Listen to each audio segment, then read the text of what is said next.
assuré cette semaine par Pauline. Pauline, coup de com', coup de pub de la campagne. Magnien président. RMC Bourdin Direct, Magnien président.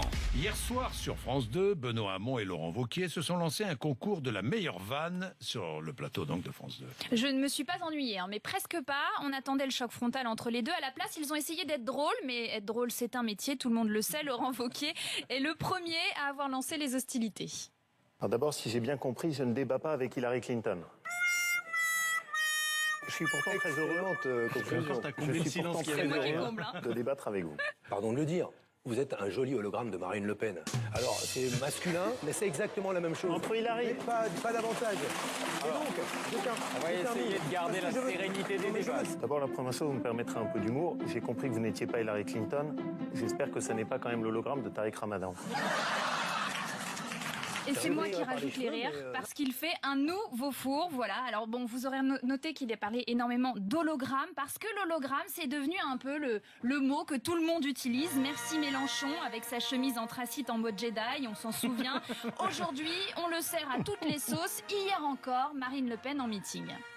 Je considère que nous n'avons affaire en réalité qu'à des hologrammes.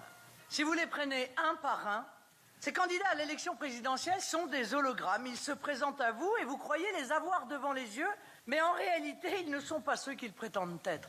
Voilà, il n'y a que Marine Le Pen qui soit vraie dans cette histoire et tous les autres candidats. Les hologrammes et tout, alors quel niveau? C'est magique. Mais franchement, quel niveau? C'est magique cette campagne. Ouais, franchement, qu'est-ce qu'on rigole. Non mais ouais, on a eu du mal à s'en remettre. La défaite du Paris Saint-Germain 6-1 contre le Barça en Ligue des Champions fait étrangement penser à Alain Juppé. Bon, c'est pas moi qui le dis, ce sont les internautes. La victoire était presque dans la poche, effectivement, presque. Paris favori. Et bien cette défaite évoque d'une certaine façon l'échec d'Alain Juppé. Barcelone, grâce à ses 6 buts, élimine les Parisiens de la compétition. Le résultat n'est évidemment pas à la hauteur de mes espérances. Est-ce que le PSG est devenu l'un des favoris de la Ligue des Champions? Alain Juppé, une nouvelle fois, confirme sa position de favori. Les Parisiens peuvent se rendre au Camp Nou le 8 mars prochain avec sérénité. Le message que l'on tient à faire passer dans les troupes juppéistes, c'est sérénité. On peut déjà dire que le PSG allait un crampon et demi, 3/4 en quart de finale de Ligue des Champions. On dirait que c'est plié. Voilà, ne pas se fier au sondage, ni au pronostic. Dites-moi, le tréfilloniste Bruno Retailleau a triché?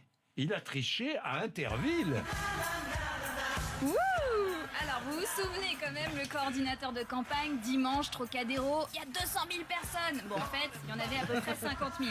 Visiblement, cette tendance à exagérer, il l'a depuis très très longtemps. Faut remonter il y a 20 ans, c'était en 1997, Bruno Retailleau, président de la région Pays de la Loire, a participé à Interville. Il ne voulait pas voir son équipe du Puy du Fou perdre. Résultat, petite magouille orchestrée avec le présentateur de l'époque, Olivier Chabaudot, accusé de transmettre les réponses via des petits gestes. Alors on a perdu les images, mais pour ceux qui s'en souviennent, il faisait des petits gestes, 2, 3, enfin il donnait les réponses en fait. Et derrière, l'investigateur dans tout ça, c'est Bruno Retailleau. Pour la petite histoire, quand même, le présentateur avait été viré, ça avait fait grand bruit à l'époque. Oui, je me souviens. Les images ont disparu en même temps que les images ont disparu. C'est dommage, Oui, dommage parce qu'on aurait rigolé un peu. 18h28, David Rachin est avec nous sur RMC BFM.